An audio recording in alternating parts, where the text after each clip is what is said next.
Hello and welcome to tonight's LOL Esports Roundup. We're going to cover the quarterfinal series that took place at Worlds 2023 this morning and then preview tomorrow's. Predictions, I'm 38-11. I had JDG winning this one. I thought it would be a sweep. It ended up being 3-1.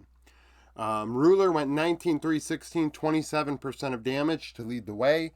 Missing 2-6-34 at support had the best KDA, so the bot lane went 21-9 and 50 combined.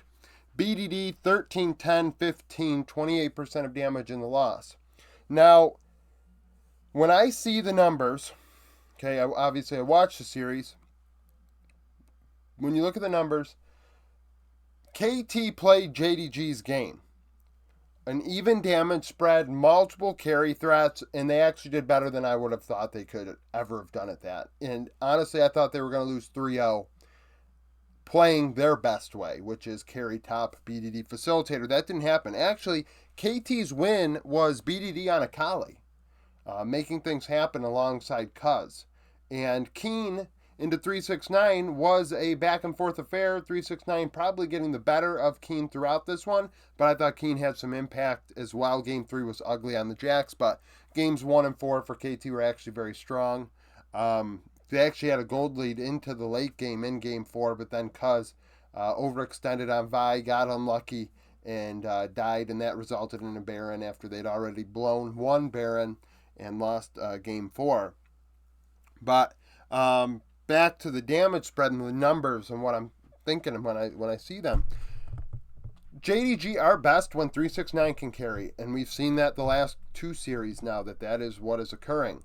369 being given opportunities, and that is a look that we have not seen JDG do much of this year. We saw a lot of 369 Ornn this past season, right? So that is a look that we knew was always there, and JDG are just showing, hey, by the way, 369 can carry.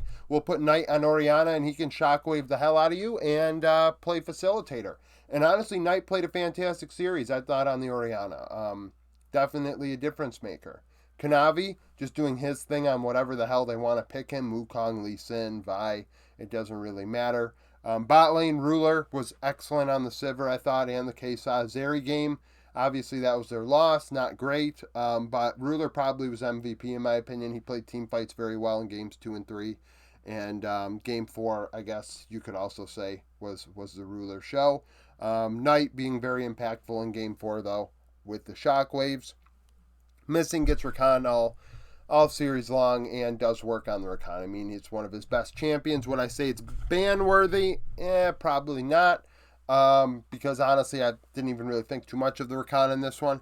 Obviously, he was doing his thing. He was good on it. Game 4 got caught out a couple times, which allowed KT to have an opportunity to win that game, which is why Missing is not my MVP. But KT showing all those, circling back here, JDG showing all those aspects, right? Different looks. Ruler carrying, 369 carrying. KT try and do that. So BDD plays Akali game 1. They do well. Keen is on carry-oriented champs all series long. Aiming Lehens, leaving a little bit to be desired. Aiming needs to step up, deal the most damage on this team, in my opinion. That is where KT lacked in this one. Now, the DPM from both sides is actually very close. This series was a lot closer than a 3-1 would indicate. And frankly, Aiming stood his ground. Now, was he as good as Ruler in team fights? No. But I thought Aiming did fine. Lehens died more than the JDG bot lane combined. You could argue champion choice had something to do with that. Nautilus, obviously not great. Lulu, twice, also not super great, but at the same time, he did die a lot, right? And, in terms of objective control, I thought JDG did a better job than KT in this one, securing Drakes. We saw this in the last couple series out of the LPL teams, and I did read on Twitter, and it did remind me, LPL teams tend to like to share knowledge regarding draft, regarding strategy, and things like that, so the thought that maybe they have figured out a way to get past the LCK macro has crossed my mind, and figured out a way to really, beat up on these teams now that they've scrimmed each other for a couple weeks now. Yeah, I mean, JDG are the better team fighting team. They're the best team in the world. So For them to beat KT is not a shock, but for KT to give them a run in Game 4 was a surprise. Honestly, this came very close to a 5-game series. If Cuz doesn't overextend, it very well may have been. I think that there is something to be said for how well KT did play today. They played better than Gen G did, I think, at times in their series. So, yeah, that's it for that. Sneak peek for tomorrow, T1, LNG. They've never played against each other. However, we do have 2 matchups. Zika Zeus not played. Owner Tarzan not played. But Faker and Scout played last Worlds. Obviously, they've played before that, but Worlds 2022 is the last time they crossed paths. And Faker won both games. That was Group A with C9, Fnatic, EDG, and T1. He went 13-4-22, Scout 5-7-5, and would lead in laning phase. Up 242 gold, 5 CS, 385 XP. So Scout did, struggle a bit into Faker. Obviously, that was alongside JJ, and it was a different time. But it is the same T1 team he is up against tomorrow. Also at Worlds 2022, Gumayushi and Gala crossed paths. So remember, this is the RNG COVID team, as all of the LPL teams somehow contracted COVID when no one else really did at Worlds 2022. You can leave your conspiracies below. Guma 18-2-20, 23% of damage, so was not the strongest carry on the team in that 3-0 sweep. Playing more weak side in that one. Zeus very strong into Breathe in that one.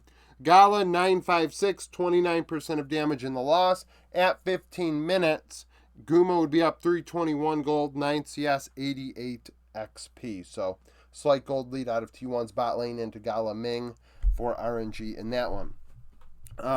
So what do I think about this?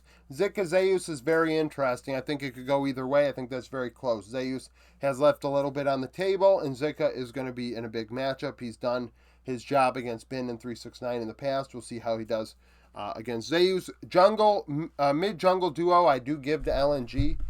Tarzan Scout, I think, are the strongest part of LNG. They are what make it go. And then Owner and Faker,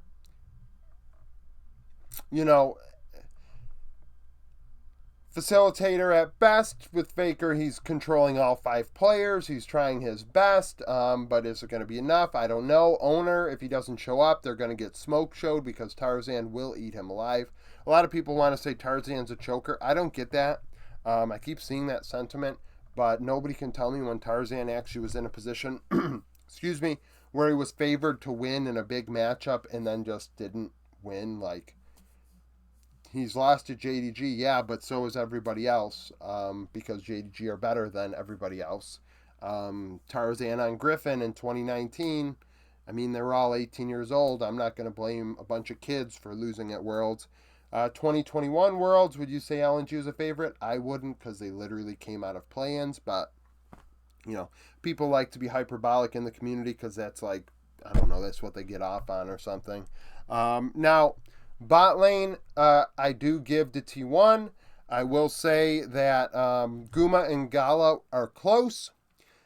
The way I'm looking at it right now, obviously Gala's Kesa is the best in the world. His Zaya is very good. Those two champions are very strong at Worlds. Then we have Senna and Caitlyn coming into the mix as we go along in this tournament. And Senna and Caitlyn are definitely heavily favored Guma versus Gala. You look at their win rates, you look at their careers on those champions, and one could argue that I have to give Caitlyn and Senna to Guma if I'm giving Kesa to Gala, and Guma can play Zaya.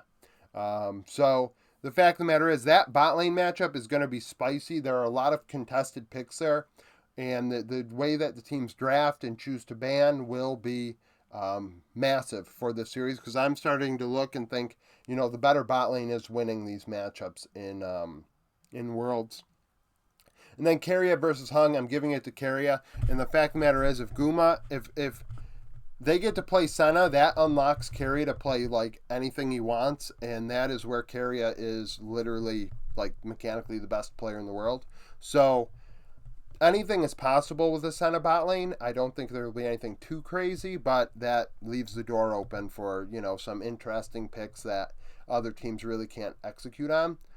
So, that bot lane is going to be the difference maker unless owner and faker, owner just doesn't show up, in which case LNG is going to win. So that's it for the roundup. Thank you for watching. If you liked the video, like it, subscribe to the channel for daily League of Legends content. Follow me on Twitter, join the Discord, become a YouTube supporter, and I hope to see you again tomorrow.